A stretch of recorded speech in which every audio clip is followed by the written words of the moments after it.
Habib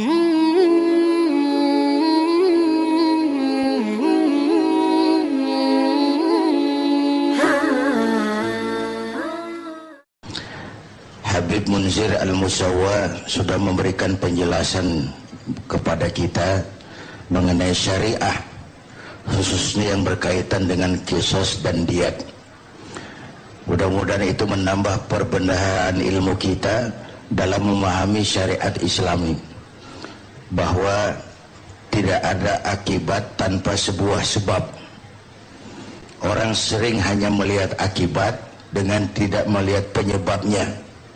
Karena itu Islam adalah seperangkat aturan. Orang Islam, orang yang terikat kepada aturan-aturan yang disebut dengan syariah. Peraturan ini diturunkan oleh Allah Subhanahu wa ta'ala. Logikanya, Allah pencipta manusia.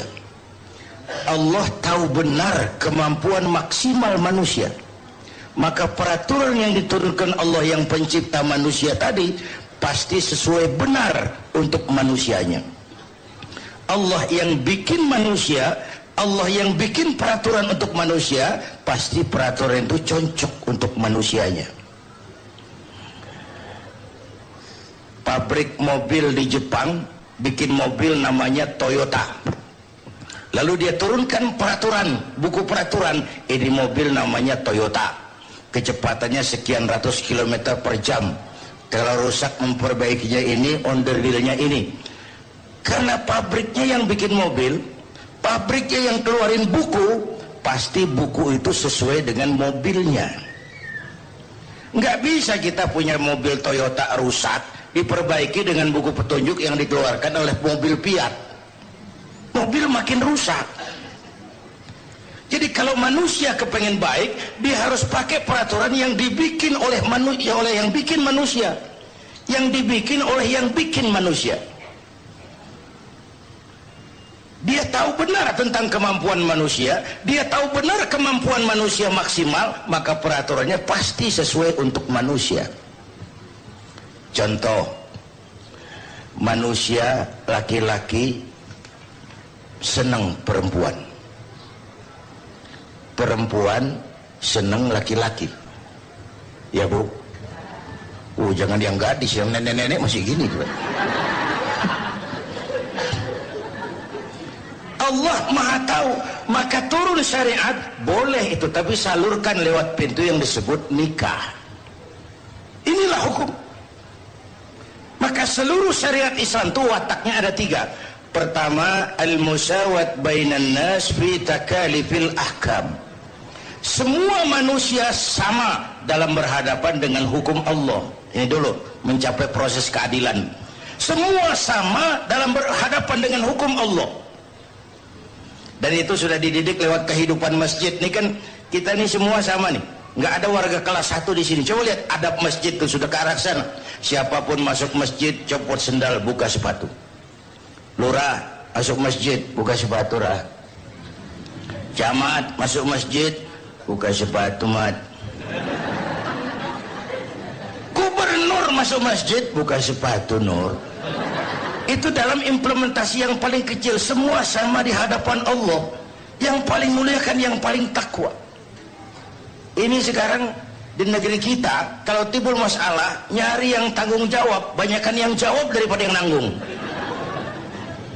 Bener Pak, banyakkan yang jawab daripada yang mau nanggung. Semua jawab, semua, apalagi jurus ngeles paling bisa. Jurus ngeles, jurus bekelit, ini zamannya nih. Tahu belajar silat di mana? Jurus ngelesnya macam-macam. Oh, bukan kami yang tanggung jawab, bukan kami. Urusan tanggung jawab, banyakkan yang jawab daripada yang nanggung. Bapak Ibu hadirin yang saya hormati, oleh karena itu sikap al-musawat bainan nas fi takalifil ahkam. Semua manusia sama dalam berhadapan dengan hukum Allah. Tadi sudah jelaskan oleh Habib bagaimana Imam Ali kalah berperkara. Kalah dalam berperkara. Kita tidak kepengen TKI kita dianggap manusia cuma karena punya perkara, tapi waktu bekerja dianggap budak. Itu penghinaan. Kenapa lebih pandai Korea Selatan menghargai orang kerja? Kenapa lebih pintar Taiwan bahkan Hong Kong menghargai orang kerja sebagai pekerja, bukan sebagai budak. Saat bekerja diperlakukan sebagai budak, saat melanggar hukum baru diperlakukan sebagai manusia. Bapak Ibu hadirin yang saya hormati, ora pati diwongke loh. Orang itu kan kepengen diorangin, dan itu watak syariah. Bapak Ibu hadirin yang saya hormati, saya pernah sampaikan episode apa belum saya lupa, bagaimana Umar bin Khattab, Amr bin Abbas waktu jadi khalifah, di sebelah istananya itu ada gubuk reot kepunyaan Yahudi. Dipanggil si Yahudi ini, kok jelek bener di sebelah rumah kantor khalifah ada gubuk reot. Yahudi sini. Iya Pak. Kamu tahu? Ya nggak tahu Pak. Memang saya belum kasih tahu. Kamu punya gubuk itu punya IMB nggak? Ya nggak ada Pak. Saya bayar. Nggak mau Pak, saya cuma segubuk-gubuknya. Saya beli 2 kali lipat. Nggak mau Pak, saya ini golongan makmur, cuma punya rumah sama sumur. Sudahlah, saya bayar 3 kali lipat. Nggak mau Pak. Amr bin As mangkel, panggil Kamtib. Kamtib zaman itu. Gusur, ambil derek, ditarik gubuk Yahudi itu. Wah, kerubuh. Berlinang air mata si Yahudi. Begini nasibnya orang kecil. Diderek, digusur rumah saya. Ini Amr bin As kan gubernur, di atasnya masih ada khalifah. Saya mau lapor ke atasannya. Laporlah Yahudi ini menuju Madinah. Bayangkan Mesir, Madinah, cuma untuk cari keadilan. Sambil jalan, sambil berpikir, gubernurnya aja sadis begini, apalagi presidennya. Gubernurnya main tarik, main gusur. Apa saya Yahudi bukan Muslim, apa diterima pengaduan saya? Sampai di Madinah, cari alamat khalifah. Ketemu orang lagi tidur di atas daun korma di depan masjid. Selamat siang Pak. Siang.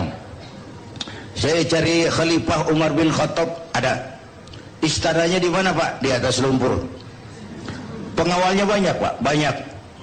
Yatim piatu, orang-orang lemah, orang-orang jompo, janda-janda, tua.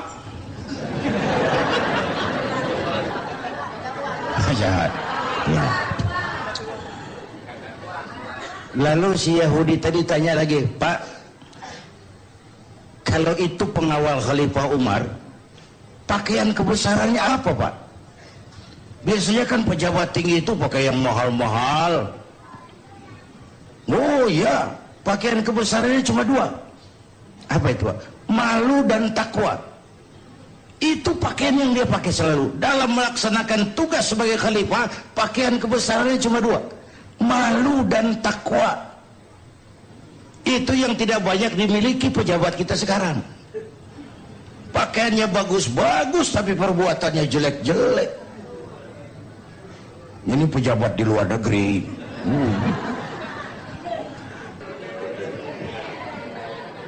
Untungnya Zainuddin sudah mundur dari panggung politik.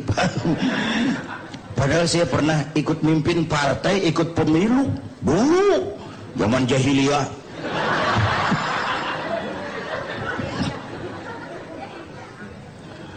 Pakaiannya cuma malu dan takwa. Ini budaya malu yang tipis ini, setipis kulit bawang. Kadang-kadang malu sama atasan tapi nggak malu sama Tuhan. Ini kacau nih. Sama atasan takut, sama Tuhan berani. Ini kan lewatan. Pakaiannya malu dan takwa.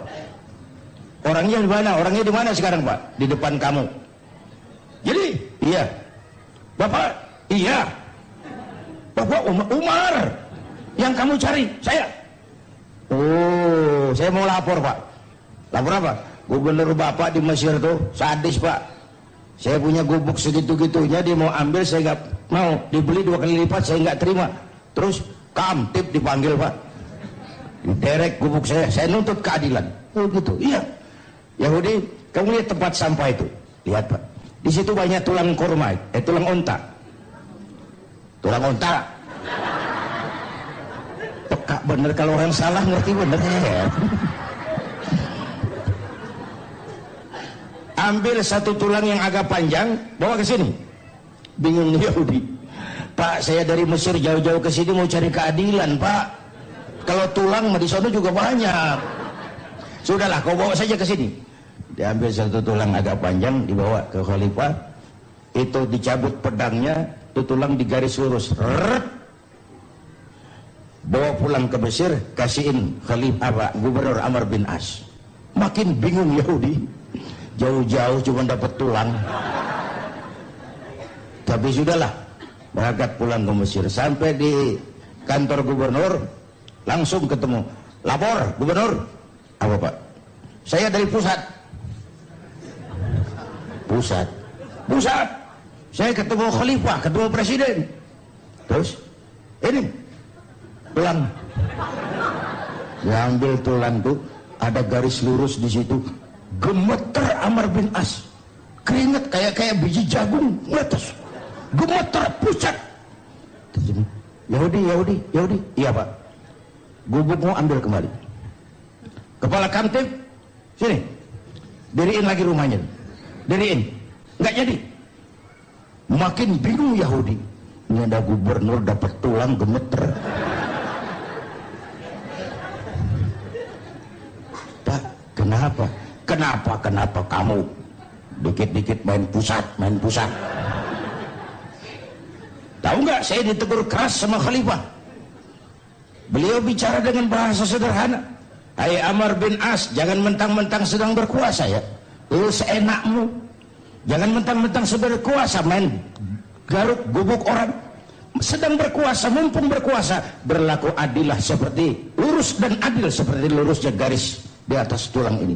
Kalau kamu tidak adil, nanti kalau kamu tidak lurus, aku yang luruskan pakai pedangku. Itu maknanya tuh, tahu nggak lo? Main pusat aja lo. Jadi Islam adil ya Pak? Adil. Saya bener Pak? Bener lo. Main pusat aja lo. Pak, kalau gitu Islam adil ya? Adil. Saya Yahudi lo. Tapi menang. Kalau gitu gubuknya ambil aja deh Pak. Apalagi kalau buat masjid, ambil aja deh. Saya bayar. Enggak Pak, ambil aja. Terus enggak cuma itu Pak, Bapak saksikan sekarang, asyhadu an la ilaha illallah wa asyhadu anna muhammadar rasulullah. Masuk Islam karena keadilan syariat itu. Keadilan syariat. Semua sama dalam berhadapan dengan hukum. Karena keadilan yang masih mahal di negeri kita. Ya Bu? Keadilan yang masih mahal. Kata teman-teman di kampung saya, kalau kita mau cari keadilan, kita kehilangan ayam. Mau laporan, itu mesti jual kambing. Nanti diurus perkaranya, kepengen menang, mesti jual sapi. Gara-gara laporan ayam hilang, kambing hilang, sapi dijual. Itu harga keadilan, masih sangat mahal. Nah, Islam mengajarkan semua sama dalam berhadapan dengan hukum. Itu satu.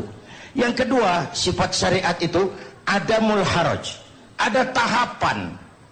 Ngono ya ngono ning ojo koyo ngono. Itu adamul haraj, Pak. Adamul haraj. Tadi istilahnya Habib Munzir, kesiapan masyarakat dalam melaksanakan sebuah hukum. Kesiapan masyarakat. Ada tahapan. Dulu masyarakat jahiliyah itu sedang mabuk Pak, minum arak. Kalau sudah minum mabuk, tidak cukup minum, mandi pakai arak. Menghadapi masyarakat begini, ada tahapan yang ditempuh syariat. Pertama, jangan kamu dekati sholat kalau kamu sedang mabuk. Tahap pertama, Quran cuma bilang mereka bertanya kepadamu tentang arak dan judi. Katakan ada manfaatnya, ada mudaratnya. Mudaratnya lebih besar dari manfaatnya. Baru dikasih warning supaya jauh. Mulai agak menjauh, turun peringatan kedua, la taqrabus sholata wa antum sukara. Jangan dekati sholat kalau mabuk. Berarti 5 kali sehari jaga waktu, jangan mabuk. Makin jauh. Sudah jauh dan kuat, baru turun penegasan, innamal khamru wal maisir wal ansab wal azlam rijsun min amali syaitan. Arak najis, perbuatan setan, jauhi. Nggak kaget karena sebelumnya udah dikasih tahu. Sama juga kita kan berproses. Begitu lahir cuma kena air susu ibu. Gedean dikit pisang Ambon. Ya, gedean lagi pisang ulek, agak kerasan dikit. Gedean lagi bubur. Udah gede bener, jengkol jejelin. Baik, yang luar biasa sekali. Jadi yang jelas ada yang perlu digarisbawahi di sini, bahwa ternyata ketika Allah memberikan hukum kepada kita, tidaklah kita terima mentah-mentah, tapi ada tahapan-tahapan untuk mempelajarinya, ada tahapan-tahapan untuk memahaminya. Tentu saja literatur Islam telah menyediakan khasanah yang begitu luas. Untuk itulah marilah kita bersama-sama untuk mencari literatur yang sangat baik, yang justru tidak mendistorsi pemikiran-pemikiran kita, sehingga menghasilkan satu kesimpulan bahwa agama Islam adalah agama yang sangat ketat aturan.